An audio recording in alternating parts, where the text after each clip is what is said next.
राज्य में एक मछुआरा रहता था। एक दिन वह सीधे राज्य के राजा उग्रसेन के दरबार में जा पहुंचा। उसके बारे में कोई नहीं जानता था कि वह एक आम मछुआरा है या जादूगर। उसने राजा के दरबार में आकर कहा, हे मेरे हुजूर, मैं एक सामान्य सा मछुआरा हूँ। मैं रोजी रोटी कमाने के लिए मछलियां पकड़ता हूँ और मैं लोगों का हाथ देखता हूँ और हाल बताता हूँ, लेकिन लोग मुझे झूठा, मक्कार और जादूगर कहकर मारते हैं। हालांकि मैं झूठा नहीं हूँ। आज मैं आपकी शरण में आया हूँ, शायद आप मेरी गुहार सुन लें। इतना सुन राजा उग्रसेन को मछुआरे पर दया आ जाती है और वह अपने मंत्री से बोलता है, पूरे राज्य में यह घोषणा करवा दी जाए, जो भी इस मछुआरे को सताएगा उसे सख्त सजा दी जाएगी। पूरे राज्य में ऐलान कर दिया जाता है।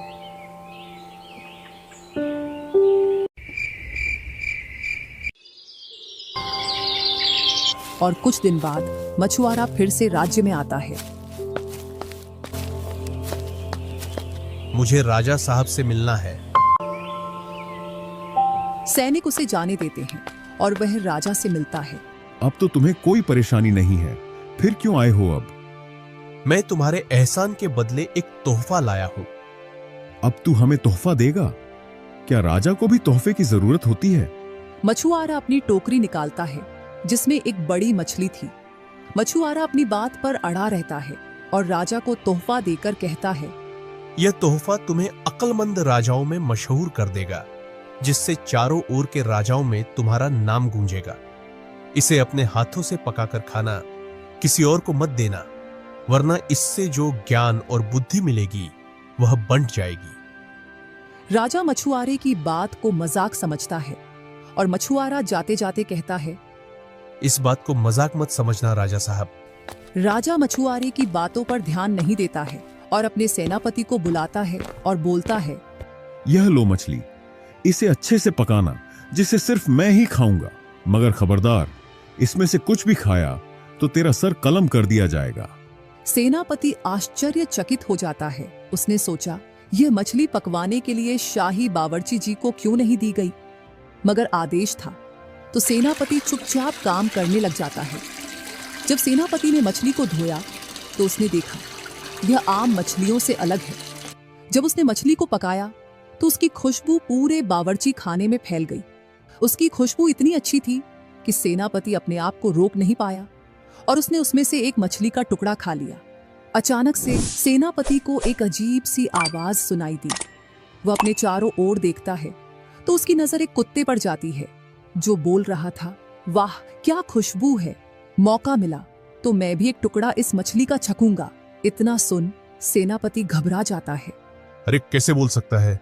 अच्छा, ये मछली ही कुछ स्पेशल है, तभी तो जानवरों की आवाज सुनाई दे रही है। जब खाने का वक्त आया तो सेनापति ने राजा को मछली परोसी। राजा ने उस मछली को बड़े चाव से खाया। खाना खाने के बाद राजा ने सेनापति से कहा, अपने घोड़े निकालो, जंगल की सैर करने के लिए चलेंगे। दोनों अपने अपने घोड़े पर सवार होकर जंगल की ओर चल देते हैं। जब वह जंगल पहुंचते हैं तब सेनापति ने सुना कि उसका घोड़ा राजा के घोड़े से कुछ बोल रहा है। काश हम भी आजाद होते तो मस्त जंगल में घूमते, मस्त फल पत्तियां खाते। हाँ, तू बोल तो सही रहा है। अभी मैं तेज भागू तो मेरे ऊपर जो बेटा है वह एक झटके में नीचे गिर जाएगा। अगर ऐसा किया तो यह बाद में मुझे दंड देगा। इतना सुन सेनापति को हंसी आ जाती है। तुम हंस क्यों रहे हो? मुझे तुम पर कुछ संदेह हो रहा है। कुछ नहीं महाराज, जंगल की पुरानी यादें याद आ गई थी, इस वजह से मेरी हंसी छूट गई। लेकिन राजा के मन में शक बैठ जाता है कि सेनापति ने भी घोड़े की बात सुनी है और वह बार बार मछुआरे की बात को याद करता और सोचता, मैंने क्यों दी इसे मछली पकाने के लिए? जब दोनों वापस महल पहुंचे तो राजा ने सेनापति को आदेश दिया, खाने की तैयारी करवाओ और तू मेरे पास खड़ा हो। यह पानी का प्याला थामे रखना, जब तक मैं खाना न खा लूं तब तक। सेनापति खामोशी से राजा का आदेश मानकर खड़ा हो गया। उसी दौरान दो चिड़ियाओं महल की खिड़की पर आ बैठती हैं। जिनमें से एक चिड़िया की चोंच में सुनहरे बाल थे। तो वह दूसरी चिड़िया से बोलती है, देख, ये बाल उस राजकुमारी के हैं जिसके बाल सोने जैसे हैं। जिससे दूसरी चिड़िया उस चिड़िया से बाल छुड़ाने लगी। उस छीना झपटी में वह बाल नीचे जमीन पर गिर जाता है, जिससे उस बाल की आवाज ऐसी आई जैसे कोई सोने का सिक्का जमीन पर गिरा हो। यह देख सेनापति के हाथ से पानी का प्याला छूट जाता है और वे घबराकर एकदम पीछे हट जाता है। राजा ने तेज नजरों से सेनापति को घूरा और बोले, अब न तू मना कर सकता है और न ही तू बच सकता है। तूने जरूर मछली खाई है, वरना इन चिड़ियों की बातें कैसे समझ सकता है। सेनापति घबराते हुए जमीन पर बैठ जाता है और हाथ जोड़कर माफी मांगता है। जी हुजूर, गलती हो गई। मेरा मन उसे समय बहक गया था। राजा इतना सुन अपनी तलवार निकाल लेता है और सेनापति पर जैसे ही वार करने जाता है तो उसकी नजर जमीन पर पड़े उस राजकुमारी के बाल पर जाती है। तो वह रुक जाता है और उस बाल को हाथ में उठाकर रोशनी की ओर करता है। वह बाल सितारों की तरह रोशनी में जगमगा रहा था। अगर तूने इस सुनहरे बाल वाली राजकुमारी को ढूंढ कर ला दिया तो मैं तेरी जान बख्श दूंगा, वरना तेरा सर काटकर महल के दरवाजे पर लटका दूंगा। सेनापति उठता है और कुछ खाने का सामान और सिक्के लेकर अपने घोड़े पर सवार होकर उस राजकुमारी को ढूंढने के लिए चल देता है।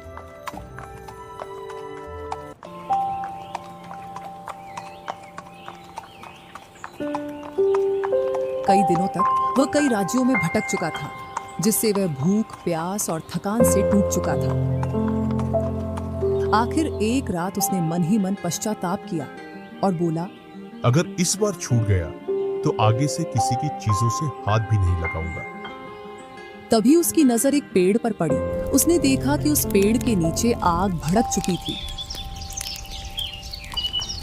करीब जाकर देखा तो वह आग पक्षियों के घोंसलों तक पहुंच रही थी।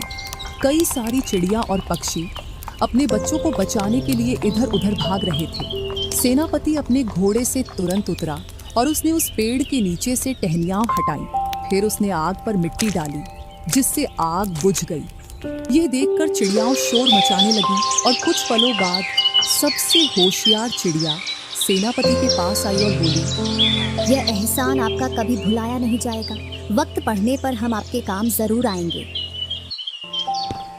सेनापति इतना सुन अपने घोड़े पर सवार होकर आगे चल देता है। फिर वह चलता चलता घने जंगल में पहुंच जाता है। उस घने जंगल में 4 लोग मिलते हैं और उससे बोलते हैं, अरे भाई, कहाँ जा रहे हो इतने घने जंगल में? मैं उस राज्य को ढूंढ रहा हूँ जिसकी राजकुमारी के बाल सोने जैसे हैं। क्या तुमने कभी ऐसी राजकुमारी के बारे में सुना है? वह चारों एक दूसरे को देखे और मुस्कुराए और बोले, हमारे साथ चलो, हम तुम्हें उस राज्य तक पहुंचा देंगे। सेनापति खुशी खुशी उनके साथ चल देता है। मगर जैसे ही वे घने जंगल में पहुंचते हैं, वह चारों लोग सेनापति पर अचानक हमला कर देते हैं और सेनापति का घोड़ा और उसके पास जितना धन था सब उससे छीन ले जाते हैं। सेनापति बुरी तरह जख्मी हो गया। उसने मौत को अपनी आंखों के सामने देखा और वहीं जमीन पर लेट गया और रोने लगा। हे ईश्वर, पहाड़ों, जंगलों, नदियों और सागरों सब में ढूंढ डाला, मगर राजकुमारी का पता नहीं चला। अब कहाँ जाऊं? सेनापति सोच ही रहा था कि अचानक से जंगल में से आवाज आई। तो उसने देखा कि 2 शेर लड़ते हुए उसकी तरफ आ रहे हैं। उनमें से एक शेर घायल होकर वहीं जमीन पर गिर जाता है और एक वहां से भाग जाता है। तो सेनापति दौड़कर उसके पास जाता है। अगर तू अपनी और मेरी जान बचाना चाहता है तो यहाँ से कुछ ही दूरी पर एक पेड़ है। उसमें एक चमकती हुई पत्तियों की बेल लपटी हुई है। अगर तू उसके पत्ते तोड़ लाया तो दोनों की जान बच जाएगी। सेनापति लड़खड़ाता हुआ जंगल में उस पेड़ को ढूंढने के लिए निकल पड़ता है और वह धीरे धीरे उस पेड़ के पास पहुंच जाता है। वह उसमें से कुछ पत्तियां तोड़ लेता है और शेर के पास जाकर उन पत्तियों के रस को सेनापति और शेर दोनों पी लेते हैं, जिससे उनके घाव तुरंत ही भर जाते हैं और वे दोनों स्वस्थ हो जाते हैं। हे मनुष्य, तेरा दिल साफ है, इसलिए ईश्वर ने तुझे मेरे पास भेजा। अब बता, तू इतने घने जंगल में अकेला क्या ढूंढ रहा है? सेनापति अपनी पूरी कहानी शेर को सुनाता है। वह राजकुमारी उस सामने वाली पहाड़ी पर रहती है, लेकिन सावधान रहना, उस पहाड़ी पर बहुत ही खतरनाक और जहरीले जानवर रहते हैं। सेनापति ईश्वर का धन्यवाद करता है और बोलता है, चाहे जान चली जाए, मैं राजकुमारी तक जरूर पहुंचूंगा। अगर तू वाकई राजकुमारी से मिलना चाहता है तो सुन, मैं तेरे साथ चलता हूँ तुझे रास्ता बताते हुए, लेकिन एक बात का विशेष ध्यान रखना, यह रास्ता इतना आसान नहीं है। सेनापति शेर को धन्यवाद देता है और कुछ पत्तियां अपने पास रख लेता है जिनसे उसका जख्म भरा था, और दोनों उस पहाड़ी की ओर चल देते हैं। और शेर उसे जंगल के खतरों से बचाता हुआ पहाड़ी के पास पहुंचा देता है। सेनापति पहाड़ी को देखता है तो पहाड़ी की सबसे ऊंची चोटी पर महल बना था, सूर्य की तरह चमकता हुआ महल। मानो ऐसा लग रहा था जैसे कि सूर्य ही जमीन पर उतर आया हो। सेनापति राज्य महल की ओर चल देता है और राजा के राज दरबार में जा पहुंचता है और राजा से बोलता है, महाराज को मेरा प्रणाम। मेरे राजा उग्रसेन के लिए मैं आपकी राजकुमारी का हाथ मांगता हूँ। मैं अपने राजा की तरफ से राजकुमारी का रिश्ता लेकर आया हूँ और मेरे पास राजकुमारी के लिए एक अनमोल तोहफा था, लेकिन मेरी किस्मत खराब थी जिसकी वजह से वह तोहफा लूट गया। राजा इतना सुन आश्चर्यचकित हो जाता है और मन ही मन सोचता है, आज तक जो भी इन जंगलों से आया है वह बच नहीं पाया, ये कैसे सकुशल निकल आया। अब तक जो भी यहाँ आया है उसे हमारे आसपास रहने वाले खतरनाक और जहरीले जानवरों ने जिंदा नहीं छोड़ा। तुम कैसे यहाँ जिंदा आ गए, ये मेरे लिए हैरानी की बात है। अगर तू सच्चा है और वाकई में तू मेरी बेटी का रिश्ता चाहता है तो तुझे एक परीक्षा पास करनी होगी। जा, 3 दिन के अंदर तुझे जंगल से एक कीमती पत्थर का हार बनाकर लाना होगा, वरना तेरा सर तेरे धड़ से अलग कर दिया जाएगा। सेनापति के पैर लड़खड़ा गए। उसने सोचा, ये कैसे मुमकिन हो पाएगा। इस जंगल में बहुत खतरनाक जानवर हैं, मैं तो इस जंगल में एक पत्थर भी नहीं ढूंढ पाऊंगा, हार कहां से लाऊंगा। मगर सेनापति मजबूर था, वह जंगल की ओर चल देता है।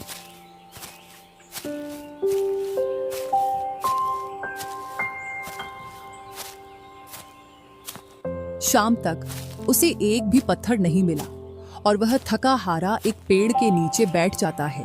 तभी उसको एक हल्की सी आवाज आती है, क्या तुम वही नौजवान हो जिसने हमें आग से बचाया था? सेनापति ने चौंक कर देखा तो सामने चिड़िया अपनी साथी चिड़ियों के साथ उसके सामने थी।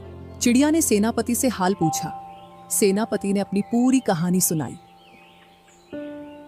अब मैं बर्बाद हो गया हूँ, न तो पत्थर मिल रहे हैं और न ही समय। कल के बाद तो मेरा सर ही धड़ से अलग हो जाएगा। मुस्कुराते हुए चिड़िया बोलती है, तू फिक्र न कर, तेरा कर्जा हम पर उधार है, तू आराम कर। तेरे लिए हम सब उस विशेष पत्थर को लाकर उसका हार बनाएंगे।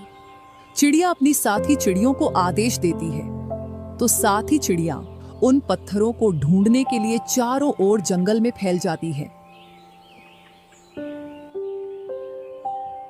जहां कहीं भी वह विशेष पत्थर मिलता तो वह हार बनाने वाली चिड़ियों को लाकर देती, जो वह अपने हुनर से उस हार को तैयार कर देती।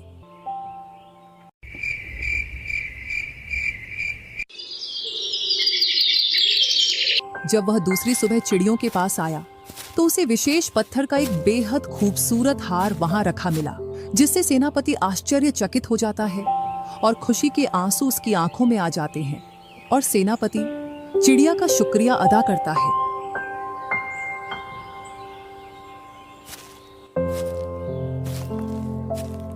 सेनापति वह हार लेकर राजा के पास पहुंच जाता है। राजा ने जब हार देखा तो दांतों तले उंगली दबा ली। मैं मानता हूं कि तू असाधारण मनुष्य है। मैंने यह शर्त इसलिए रखी थी कि जो भी मेरी बेटी का रिश्ता मांगे उसकी योग्यता साबित हो जाए, और आज तूने यह साबित कर दिखाया। तभी राजकुमारी वहां आ जाती है। जैसे ही सेनापति की निगाह राजकुमारी पर पड़ती है तो उसके सुनहरे बाल झलक रहे थे, मानो जैसे कि सूरज की किरणें बिखर रही हों। सेनापति ने पहली बार राजकुमारी को देखा तो अपनी सांसें थामे रह गया। राजकुमारी भी सेनापति को देखकर मुस्कुरा देती है और मन ही मन उसे दिल दे बैठती है। यह नौजवान दूर राज्य से आया है। इसने वह कारनामा कर दिखाया जो आज तक कोई इंसान नहीं कर पाया। अब यह मेरी बेटी के विवाह के लायक है। पूरे दरबार में तालियां बजने लगती हैं। तभी राजकुमारी के मन में यह ख्याल भी जाग उठता है कि यह सिर्फ एक संदेशवाहक है। जिसके लिए यह रिश्ता आया है वह राजा उग्रसेन है। इस बात ने राजकुमारी के दिल में हलचल पैदा कर दी। राजकुमारी ने सेनापति के बारे में पूरी कहानी सुनी, जिससे राजकुमारी का प्रेम सेनापति के लिए और भी बढ़ गया। सेनापति, तुम क्यों ना हमारे ही राज्य में रह जाओ।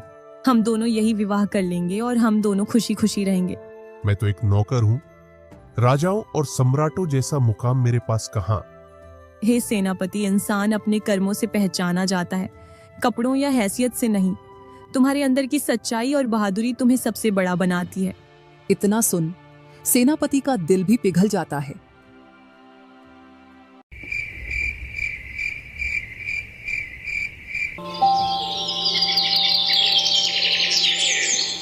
कुछ समय बाद सेनापति राजकुमारी और कुछ सैनिक राजा उग्रसेन के राज्य में जा पहुंचे। तभी राजकुमारी सेनापति से धीमी आवाज में बोलती है, जान लो, मेरा दिल सिर्फ तुम्हारा है। अगर तकदीर मेरा रिश्ता किसी और से बांध दे तो फिर भी मेरा दिल तुम्हारा ही रहेगा। जैसे ही राजा ने राजकुमारी को देखा तो उसकी खूबसूरती से दंग रह गया, मगर राजकुमारी ने अपने दिल पर बोझ महसूस किया, जिससे राजकुमारी कमरे में जाकर अकेले रोने लगी। तुम बाग में जाओ और मेरे लिए कुछ मीठे फल लेकर आओ। जैसे ही सेनापति वहां से निकल जाता है तो राजा अपने सैनिक को इशारा करता और बोलता है, जाओ इसको बाग में ही मार देना। जैसे ही सेनापति बाग में पहुंचता है तो अचानक से सैनिक उस पर आक्रमण कर देते हैं, जिससे सेनापति वहीं जमीन पर गिर जाता है। जैसे ही राजकुमारी ने यह देखा तो वह दौड़कर सेनापति के पास पहुंच जाती है और राजकुमारी के पास रखी बेल की पत्तियों का रस जैसे ही सेनापति के होठों पर डाला तो सेनापति एकदम स्वस्थ हो गया। आओ हम यहाँ से भाग निकलते हैं, इस जालिम उग्रसेन के राज्य से, इससे पहले कि वो हमें पकड़ ले। जैसे ही वे दोनों दरवाजे तक पहुंचे तो राजा के सैनिकों ने उन दोनों को पकड़ लिया और राजा वहां आ जाता है और गुस्से में बोलता है, यह कैसे मुमकिन हो सकता है कि तुम जिंदा हो? जरूर यह लड़की जादूगरनी है। मुझे वह जड़ी बूटी तुरंत दो जिससे मैं भी अमर हो जाऊं। मैंने सारी पत्तियों का रस सेनापति को पिला दिया, अब कुछ भी बाकी नहीं है और उन पत्तियों में रस भी नहीं है। झूठ बोलती हो, मुझे जख्मी करो और वही औषधि मुझे पिला दो। सैनिकों ने राजकुमारी से वह पत्तियां छुड़ा ली और राजा पर तलवार से वार कर दिया। जब उन पत्तियों को निचोड़ा गया तो उनमें कुछ भी नहीं निकला, जिससे राजा की वहीं मृत्यु हो जाती है। और राजा का कोई वारिस भी नहीं था, तो अब राज्य का राजा किसे बनाया जाए? सभी की सलाह से सेनापति को राजा बनाया गया, क्योंकि सेनापति जैसा और कोई बल बुद्धि में नहीं था।